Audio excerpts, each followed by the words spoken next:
Love. Oh. Yes, I'm bringing love into the Brotherhood. Brotherly love, may it be poison or not. Valar de Loveris. Love, All love, men love. must love. La la love. La la la la love.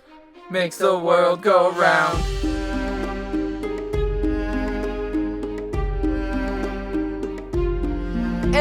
Hey everybody, and welcome to another episode of Brotherhood Without Manners, your favorite full spoiler reread podcast of George R.R. Martin's A Song of Ice and Fire series. As always, I'm your host, Zach, and sitting here next to me is my brother, Nate. Hey, I'm Nate. That's me. What up? Yo. It is really, really hot. Yeah, it's gross. And that's hot. about all I've got. Yeah, pretty much. At work today, there was no wind either, and so it was just like 110 degrees Fahrenheit, because I know we have a lot of listeners who use the proper, measurements of units of measurement. There you go. They're just words. They don't control us. Measurement of a unit. Anyway, yeah, it was hot as fuck, is basically what we're saying. So if you've joined us before, thank you for coming back. If you have not been here, we are full spoiler. We will ruin this book series for you, and probably a bunch of other shit too, man, because we talk about a lot of stuff. But this is your opportunity to leave, read the series, come back, and love what we do, because we sure do, and we love you loving us. So, now that's done. A bit too much love. Oh, okay. Last episode, if you joined us, we were reading and discussing John 6.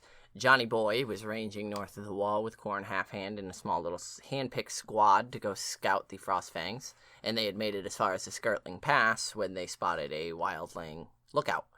So John and Stone Snake scaled the side of the mountain and ambushed them, killing two and discovering that a third was a female. John took her captive. It was Ygritte, and John knows nothing, Jon Snow, because he let her go as a captive because Corrin told him, we have no means to take care of her, so you kind of got to do it as a man of Winterfell and a brother of the Night's Watch. You got to do what needs to be done, but John couldn't do it, so Ygritte fled, and John fucked up. He fucked up. But for this episode, we're going back to King's Landing. With Sansa. Sansa 4, and it's been a while since we've seen a Sansa. Yeah, and it's immediately a pretty bleak picture is painted because the southern sky is absolutely... Well, what happened in the last Sansa? What did happen in the last Sansa? Yeah, I'm asking you because I don't remember. I don't even have the notebook with it active anymore. Was that when she got beaten and Tyrion brought her to her room, saved her? I think it was that long ago. It's been so long. Sansa 3. It's your first chapter. So, yeah, the last time we actually saw Sansa was when she was taken because Robb had won the battle at Oxford Cross. Right. And so that was a long time ago at this point. And Tyrion was somewhat kind to her. Yeah. So she was brought back to her room afterwards because Tyrion wanted her to stay in his tower, but she was like, fuck that. And that was pretty much it. Yeah. Sansa's having a rough go of it. Yeah, we did see her in another one of his chapters when the bread riots occurred, but now we're finally going to kind of get her experience, so. Yep, the southern sky is absolutely black with smoke as a line of fire stretches across the black water, horizon to horizon, while on this side of the river, the imp had fired everything outside the city walls, which we know from the Tyrion chapter was his plan to get rid of all the ramshackle bullshit, so Stannis couldn't scale it to get up the walls easier. And the very air tasted of ash. Yes. So she's here with Dontos, and he's telling her what the clansmen are up to, essentially. They've been out in the Kingswood, killing the scouts for Stannis, burning the fields themselves, but Stannis has been trying to smoke them out. Hell yeah. That doesn't seem to bother the clansmen because they're lighting fires themselves. Stannis had best train his horses to eat ash, since he'd find no blade of grass. I had heard the imp say so. I hear all sorts of things as a fool that I never heard when I was a knight.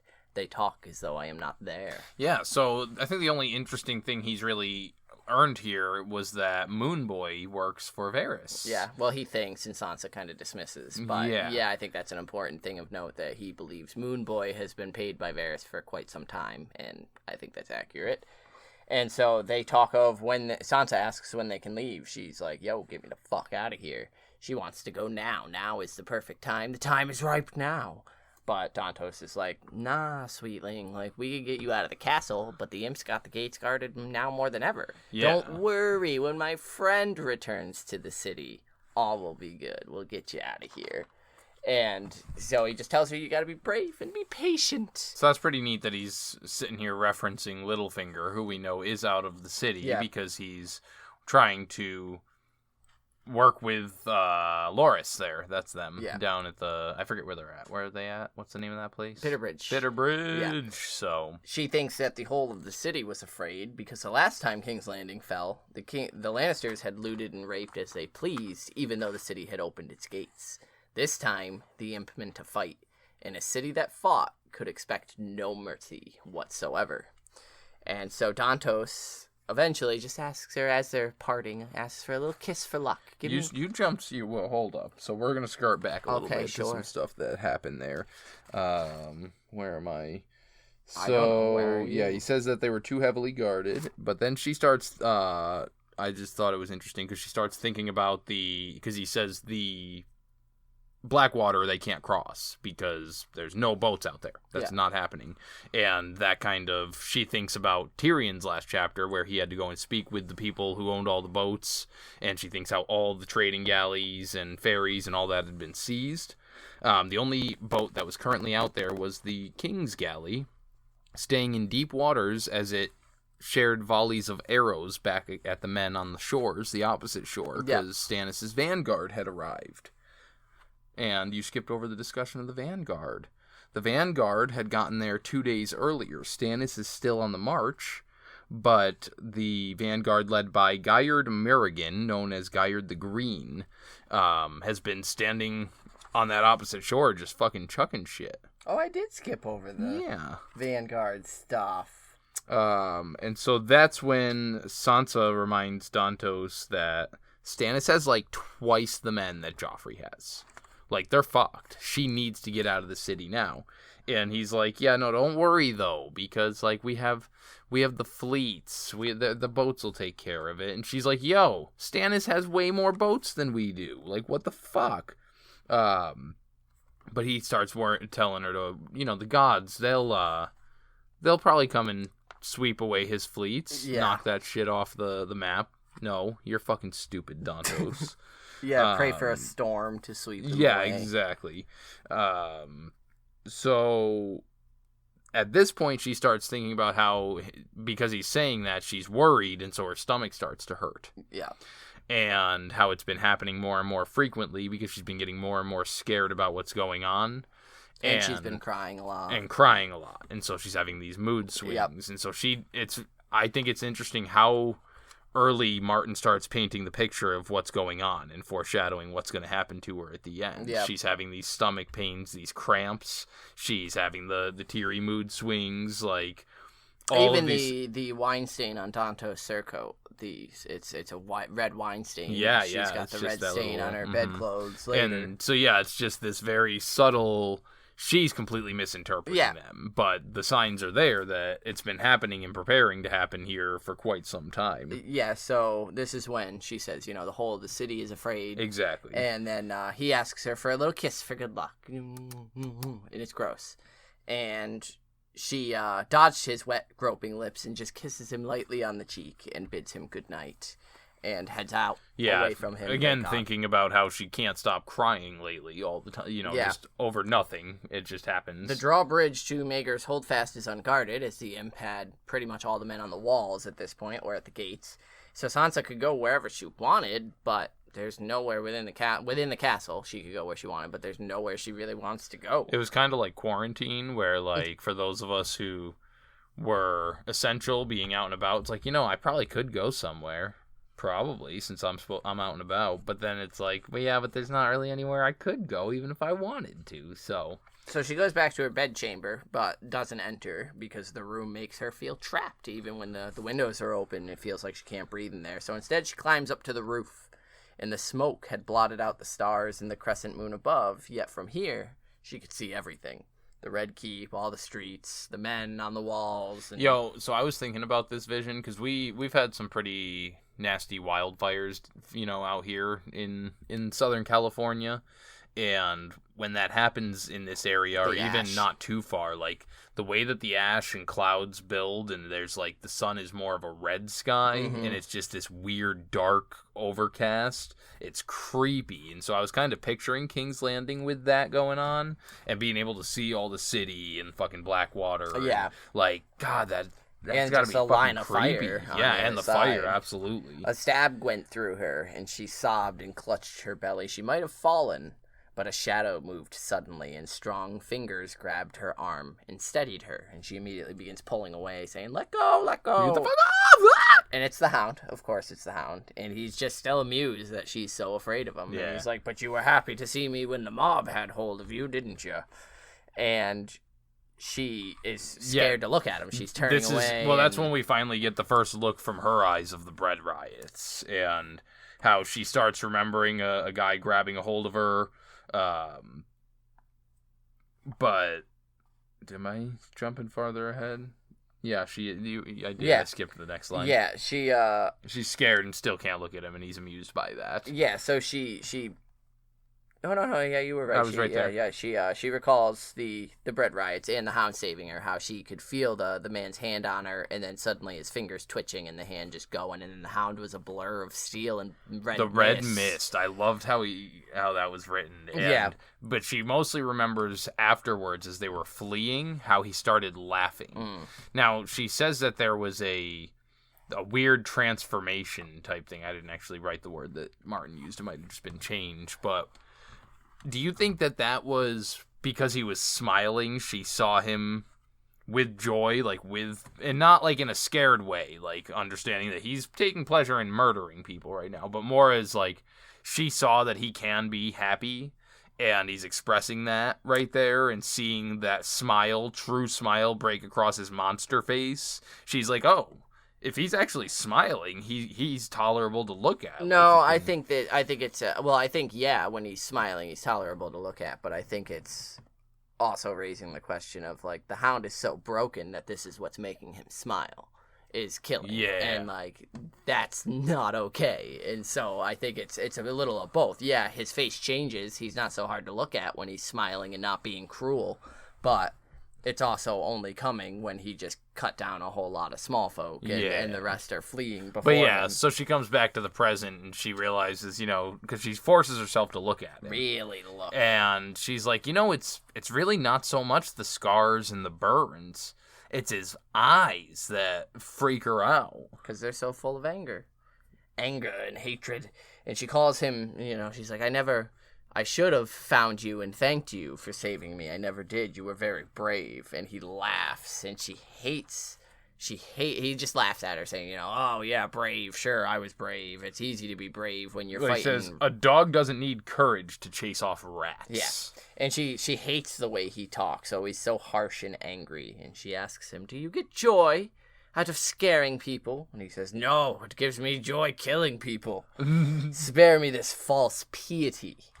You're a High Lord's get, he says. Don't tell me Lord Eddard Stark of Winterfell never killed a man. Yeah, but it was his duty. Yeah, but you're going to try and tell me if he ever told you that he didn't enjoy doing it, then he was a fucking liar. Because he did. Killing is the sweetest thing there is. And she hugs herself, suddenly cold. Why are you always so hateful? I was just thanking you. And he says, just as if I was one of those true knights you love so much. What do you think a knight is for, girl? Knights are for killing. He laid the edge of his sword against her neck, right under her ear. She could feel its sharpness. And he goes on to say, I killed my first man at 12, and I've lost count how many since.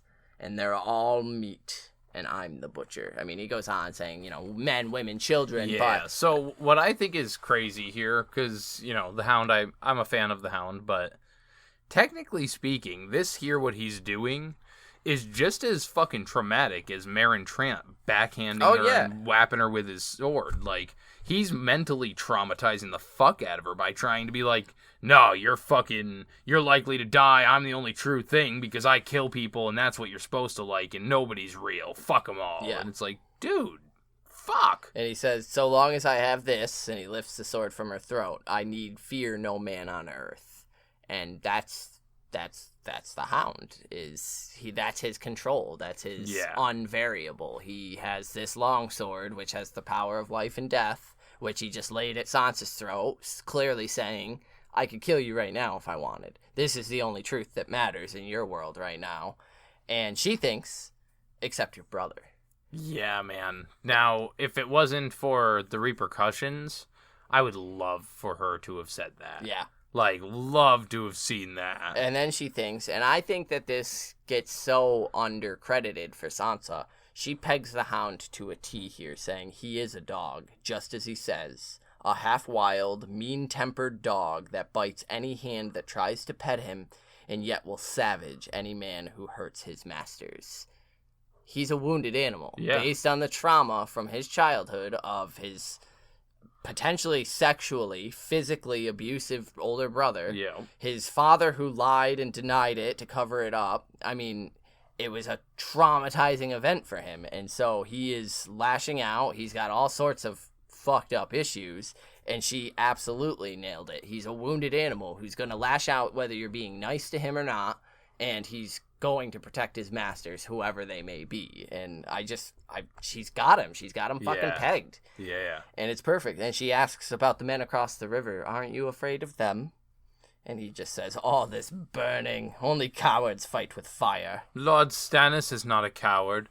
Now, I like what the Hound... It almost seems like the Hound... Respected Bobby?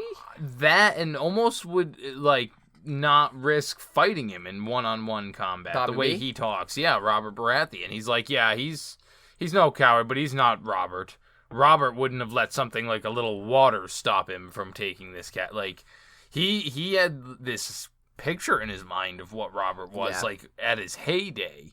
And so that kind of gives us a little reason as to why he's in fucking King's Landing where he's at. Right. Like, he was there for Robert. Right. He wasn't there for Joffrey. Absolutely not. He ended up becoming Joffrey's dog because Joffrey probably liked his savagery, and Cersei was like, I like that combo.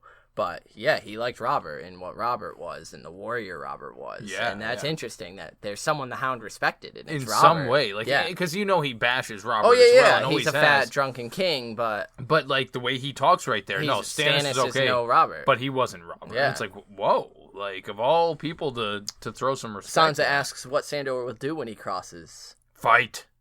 Kill. Die, maybe.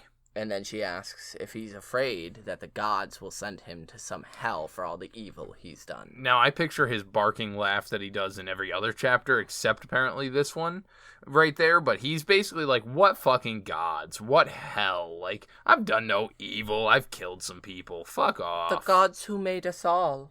And he says, tell me, little bird, what kind of god makes a monster like the imp or a half-wit like Lady Tanda's daughter? If there are gods, they made sheep so wolves could eat mutton and the weak for the strong to play with. Now, no. But it immediately made me think of the Dothraki tribes, where you had the sheepmen, the lamb men, where they're there to provide for whatever the warriors. Want. Yeah, that's it. They're slaves, essentially, because they're weak. Yep. And they're supposed to be there to be taken over by the strong. And it's almost like this direct wording. Sharp steel and strong arms rule the world. Don't ever believe any different. And Sansa begins backing away from him, just saying, you're awful. And he says, I'm honest. It's the world that's awful. Now fly away, little bird. I'm sick of you peeping at me. So now, of all the other things, that's the one line I can relate to. I'm honest. It's the world that's awful. Pretty much. Fuck them. Yeah. I just like that. I think he sends her away. I'm sick of you peeping at me, because her peeping at him is... Peeking over, like... Well, it's... No. I think it's her, like, chirp, chirp, her peeping as the little bird. Talking, but I think it's her kindness, this empathy that she continues to have, is slowly grating on him. It's making him re-examine things from a perspective he doesn't want to look at. The world has to fit his model of it, otherwise his actions aren't justified. But in his head, he was traumatized as a child, so we need to continue that cycle of passing it on, being the strongest, so that no one can ever hurt you like that again.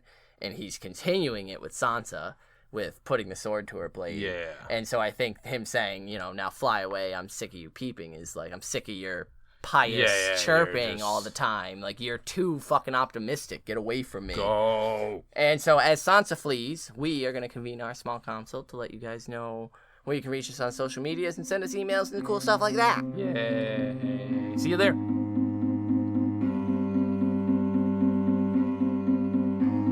Welcome to the small council. Da-da-da. Nice one. That's all that was I great. had, yeah. So welcome. Thank you for joining us. This is where we give you our social medias and ways to contact us. So that way you can do so. The best way where we get the longest, especially lately, emails is without manners brotherhood@gmail.com. Just send us an email directly. Do it. Otherwise, we are on all the socials, facebook.com/brotherhoodpodcast. We also have the private Facebook group, but you need to join our Patreon for that. patreon.com/without manners. Without manners. Otherwise, Twitter. That's where I'm very active. At Manners active. Without. You're on there at Carstark92. Less active. That's okay. Mostly husky pictures. But that's all right. They're adorable. I promise. They're pretty great. And otherwise, leave us ratings and reviews and comment everywhere. We try to respond to as many as possible. Yep. I do work full-time as well, though, guys, so sometimes I get a little behind. My bad. I think that covers most of what we needed to cover in this one. Anything that you can think of? Nope. No. Stay safe. The world is crazy and scary right now. And so really fucking scary. Stay inside, quarantine, and pray if that's your thing for what's going on in the world, because Jesus, it's crazy. So yeah, let's go back to Sansa. Yeah.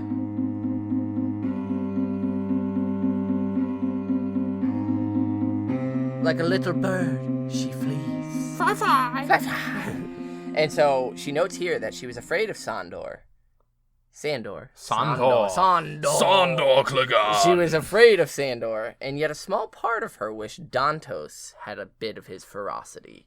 Yeah. Absolutely. Well, yeah, I mean, when she's thinking of the knight that's there to save her, it's this soft, fucking dopey drunkard. Drunk, yeah. I mean, Sandor's also a drunk, but he's capable. He's capable. Yeah. And that's, I think, the entire bit of difference there. She dreams of the mob that night, and it's pretty fucking wild of a dream when she gets back to her bedchamber and finally falls asleep. She dreams of them ripping and pulling, fucking having really twisted, inhuman faces. Yeah, and she's just crying out, no, like, leave me alone. They begin stabbing her and stabbing her and stabbing her until there was nothing from, like, the waist down of her but wet red ribbons. And she awakes, feeling sick and like she didn't get any sleep, and her thighs were sticky. And she throws off the blankets and sees a ton of blood and flips her shit. But yeah, because at first she immediately thinks that it was the dream come true. Yeah. Like, she's fucking dying here.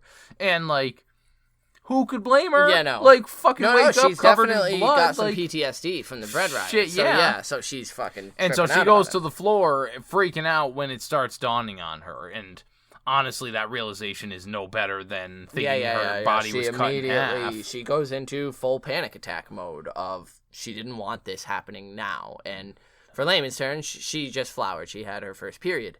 And so she's freaking out. I don't want this. Not now. Madness not now, took hold of her, so she quickly runs over to the basin and washes the blood off her legs. But she's like, fuck. They're gonna see blood's the in sheet. the pool now, so they're gonna see. Yeah, so I have to get rid of that. But then she notices that the bed clothes are all a fucking so she mess. goes and cuts the sheet out where the blood stain is and tries to just, we'll deal with that.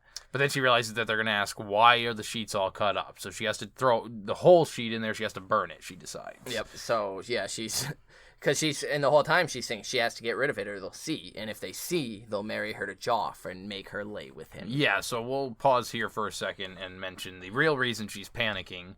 On top of the fact that she's having this occur to her for the first time. She's only 12. Right. Her mother's nowhere to be found. There. There's no Septim or Dane, who would be the other person that could be there for her. Yep. Like, the people she's familiar with, no one. So she's experiencing this alone and not been too well informed. No. And so she's worried because she knows that this makes her a woman, means that she will now be forced to marry Joffrey and bear his children. Yeah. And she... That's enough to make anyone have a fucking panic attack. So, yeah, she just douses the sheets in she oil. shoves the shit in the fireplace and just lights that up. shit. But then she remembers that the fucking bed is covered in blood, too. So she tries to burn that as well, but it's big and cumbersome, and she could only get half of it in the fire, and that's where they found her, on her knees, struggling to shove the mattress into the flames as thick gray smoke filled her room when the door burst open, and she heard her maid gasp. It took 3 of them to pull her away, but it was all for nothing. By the time they carried her off, her thighs were bloody again, and I wrote the exact quote. It was as if her own body had betrayed her to Joffrey, unfurling a banner of Lannister crimson for all the world to see. And goddamn, just what a great analogy with the Lannister what terrifying crimson, way but to put it in. Man, like I don't, because I until recently because I had taken my notes and then we had received some information that really assisted in this chapter. So I'm going to kind of give my perspective on this before we had gotten that information. But I was under the impression that Martin had done a great job here, because I obviously have no fucking clue what it's like to go through this. You might. No? Maybe? Okay, yeah. So we don't know what the fuck it's actually like. And just the panic, because I know what a panic attack is. You know what a panic attack is. We've experienced those. Correct. And, like, that you can see as being portrayed accurately. Very fucking accurately. How capable of maintaining her thought process throughout isn't as surprising as I was expecting it. Well, because it's the rushing thoughts. It's a specific focus as well. I can't be with Joffrey. Gotta get rid of the blood. I need to get rid of the evidence so that doesn't happen, and you break it down and you go through each part of the process. But she's also scattered, because she's looking at the basin being like, shit, what am I going to do about the water? And then sees the red stain and it's like, oh, fuck, the tale that tells, so I need to do that. And there is no thought to it. There's smoke geysering into her room at this point. Like, somebody's going to come in and notice she something. She just is trying to, exactly. And so they deal with the fire, and they brought up, and the bed, and they bring up a tub with some scalding hot water, and they bathed her and washed her hair and gave her a cloth to wear between her legs. And by then, she was calm and ashamed of her folly, which, fuck Sansa.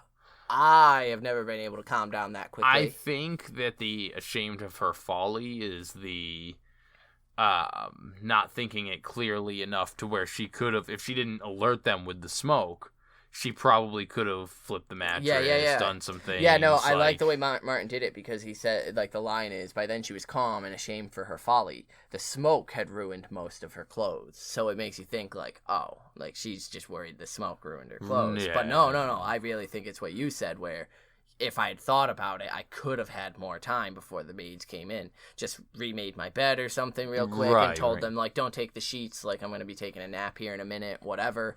And had a little more time to think it through. I think that's her folly, not the clothing. And her being, again, like you said, self-aware enough to settle down and pull that calmness over herself.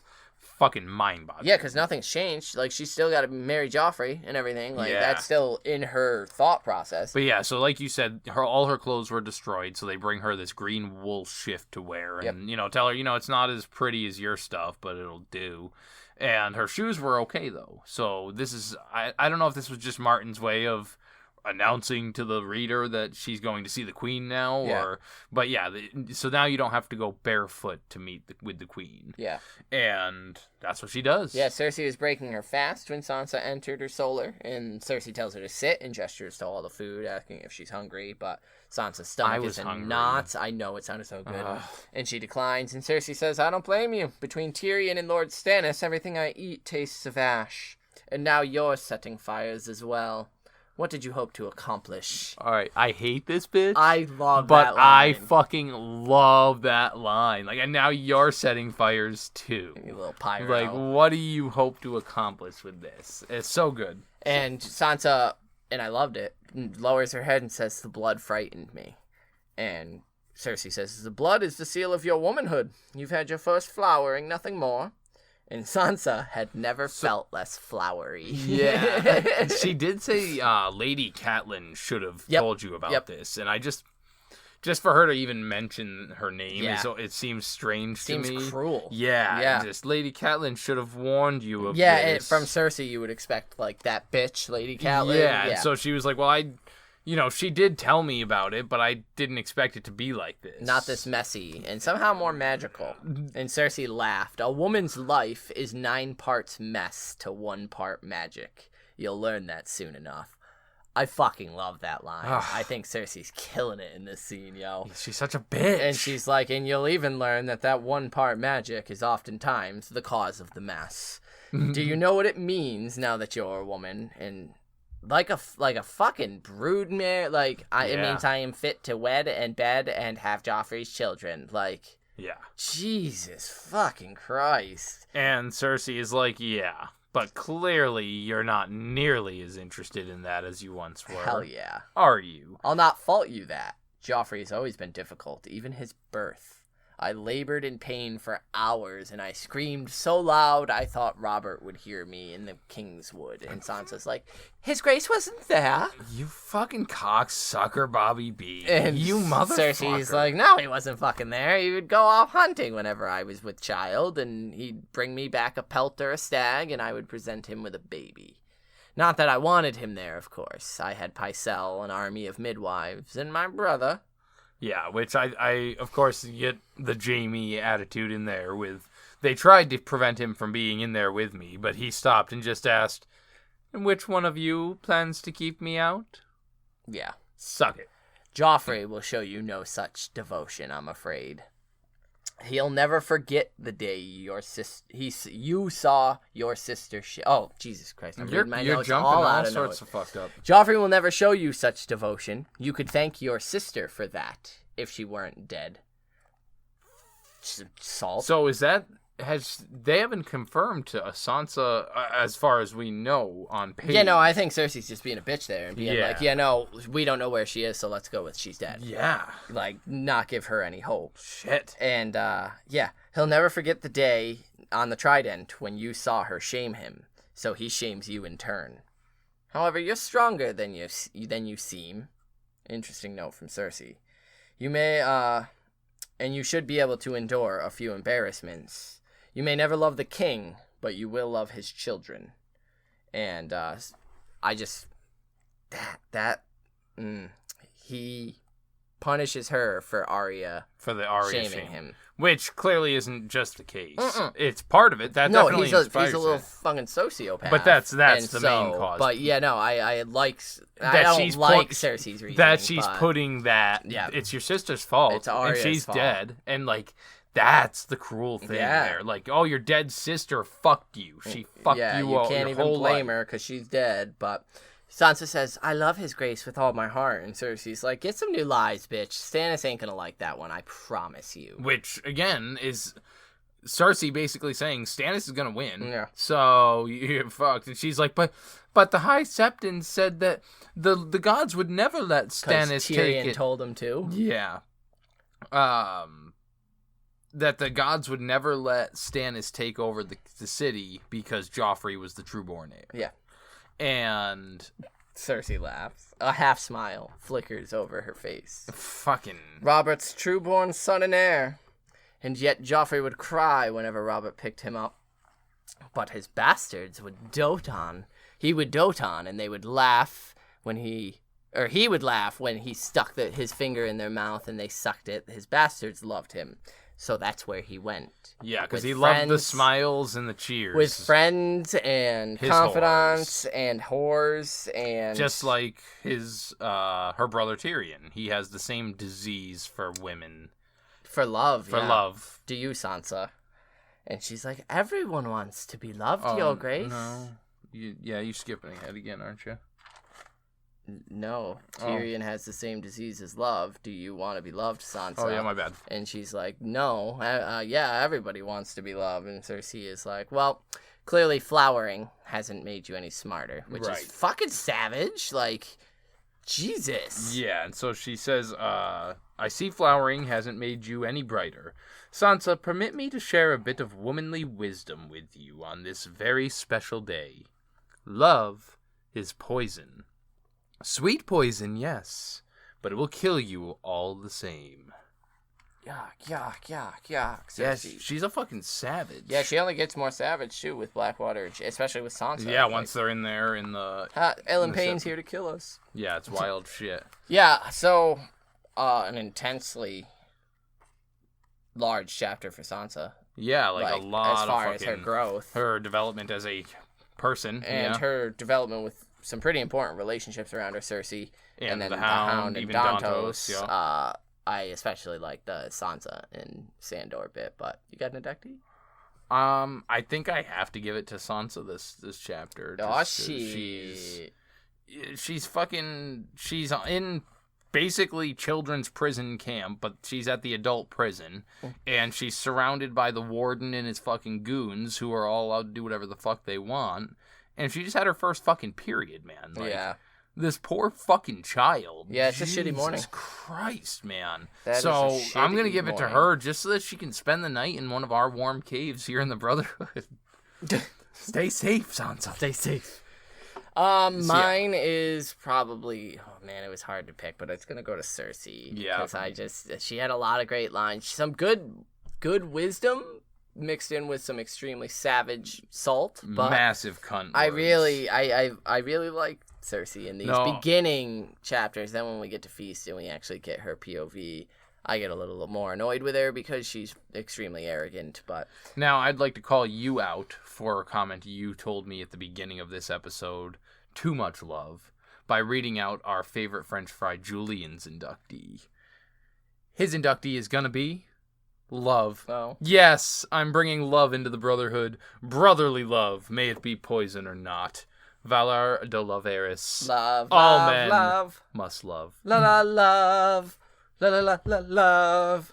Makes the world go round. Killed it. All right. Anyway, thank you, Julian. Thanks, Julian. We appreciate love it. Is a great one for this chapter. Yeah, it's a great thing to pull out in this considering chapter. Julian. Actually, I don't even know if you know of the theory that is Sansa and the Hound and sort of the Beauty and the Beast. Dun, dun, dun. Theory that's around them, and so not to mention Dontos with Sansa doing that kind of weird, gross stuff, and then the Cersei motherly love. Yeah, can we just talk about how we need a restraining order on Dontos? Dude, Dontos needs to be chained to the werewood when he's there visiting. No, you can't come within 20 feet of Sansa. You talk into this can that's attached to her can by a string. Yeah, social distancing, bro. Gross, wet, groping lips. It made me think of Ramsay. It made me think of Payat Pri. Just fucking ugh. Anyway, we also got, thank you, Julian, again. We also got another inductee from Amelia. From YouTube. And Amelia had a fantastic email, a lot to say on this chapter, which was great to read. But her inductee would, of course, be Sansa for this one. She is so brave in this chapter. Wish I could just give her a hug. And, she says, hope you have a nice week. Lots of greetings, and stay mannerless. Hell yeah. And so thank you, Amelia. Sansa killed it this chapter. Yeah, so just to briefly touch on her email, it was a very long one, and as I mentioned, we were given some information. Thank you for the insight, because, again, we don't fucking know. So yeah, it's hard really to helped put things relate into to Sansa when, I've never experienced my first period. And so it's... still waiting on it. It's, I'm hoping one day. And you were telling us that it sucks to be the last.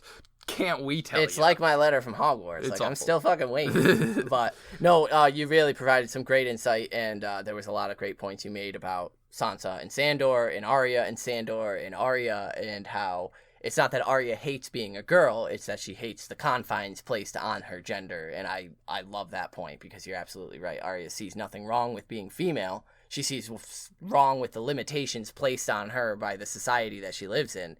Why can't I do this? Why is it expected of me to be a lady? So, A-class shit. Keep it coming. Amelia, Julian, thank you both for writing in.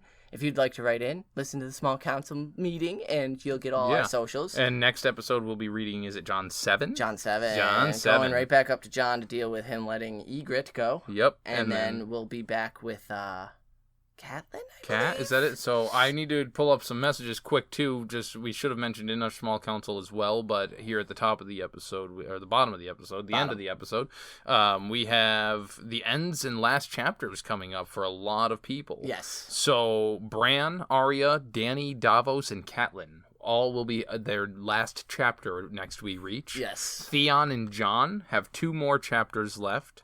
Tyrion has 4 chapters. And Sansa has the most with 5 left still. Yep. So we're getting a lot of Blackwater through Sansa and Tyrion. Theon and Jon have a little bit left to wrap up with their stories for Clash of Kings. Otherwise, we're pretty much done with Bran, Arya, Dany, and Davos and Kat. Yes. So get us inductees for all those. Jon 7 is next, and then Tyrion 12 will be after that. So send us inductees for those. We're wrapping up Clash of Kings. Fuck yeah, we are. And then we'll be moving on to Storm of Swords. We'll catch you on the next one. Valor to Harris. Peace.